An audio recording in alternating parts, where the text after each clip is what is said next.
Hello, Bl'Artagnan here with a should you pull for the Ardyn, Kefka, Vaan triple BT banner. I'll be discussing their upgrades and sharing my thoughts on their value, and I'll do it all in less than 4 minutes because that's how long this royalty-free music lasts. Apologies for the brief hiatus as I was recovering from surgery. Before we begin, be sure to hit that like button, hit the subscribe button if you haven't already, both really help support the channel, and leave a comment down below with your thoughts on the banner. I'd like to hear from you. You can also catch me alongside Raw Life and Type Zoe on the Life Stream, our weekly DFFOO stream every Monday night at 8:30 p.m. Eastern, featuring gameplay, discussion, and more than a few good laughs. I'll leave a link in the description. Look forward to seeing you there.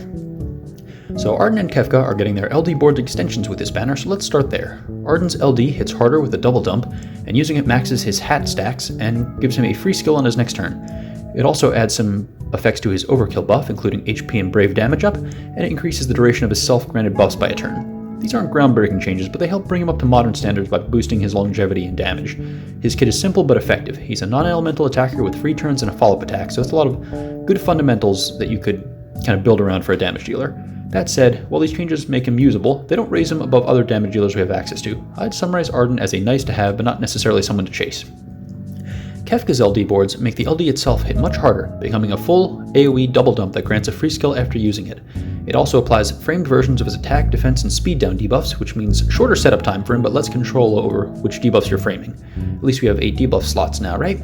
The juicy part is that it gives Kefka a new buff that gives him Brave Regen, Brave Damage Up, Brave Overflow, and, similar to his burst effect, HP Damage Up based on the number of debuffs, capping at 40%. These last 2 bits are interesting because both of Kefka's base skills are split AoE attacks. Giving him 40% overflow and 40% HP damage up means they're going to feel like full AoE attacks.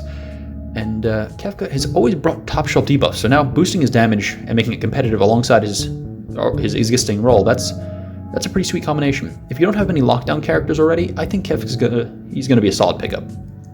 The really exciting fella on this banner is Vaan, who's getting a rework and LD boards. Given time constraints, I'll be summarizing the rework real briefly. His skills now ramp up to the plus versions quicker, have more brave dumps, and refund in between each dump with 50% of the HP damage dealt, which is massive. Oh yeah, and skill 1 splashes now. On top of that, his LD boards make the LD hit harder and give him his Flight to Freedom buff, which has some new offensive stats built into it. It also gives an effect similar to his BT, where the Brave can't drop below 20% of his max, which is great synergy with his rework skills. Oh yeah, and his attacks now all imperil all elements, which is just nuts. So basically he's impossible to lock out. He's super self-sufficient, kind of absurd.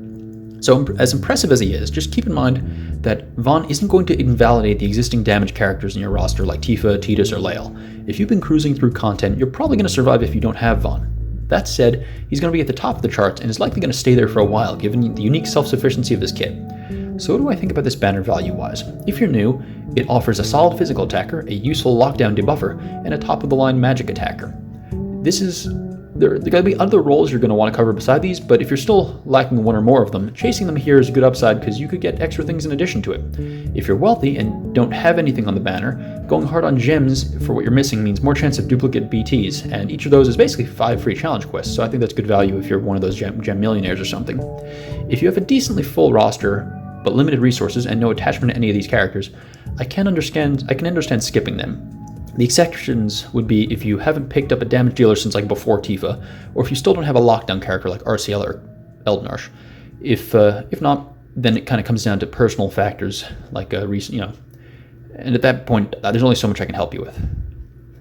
So with that being said, that was a mouthful. What do we got? Shit.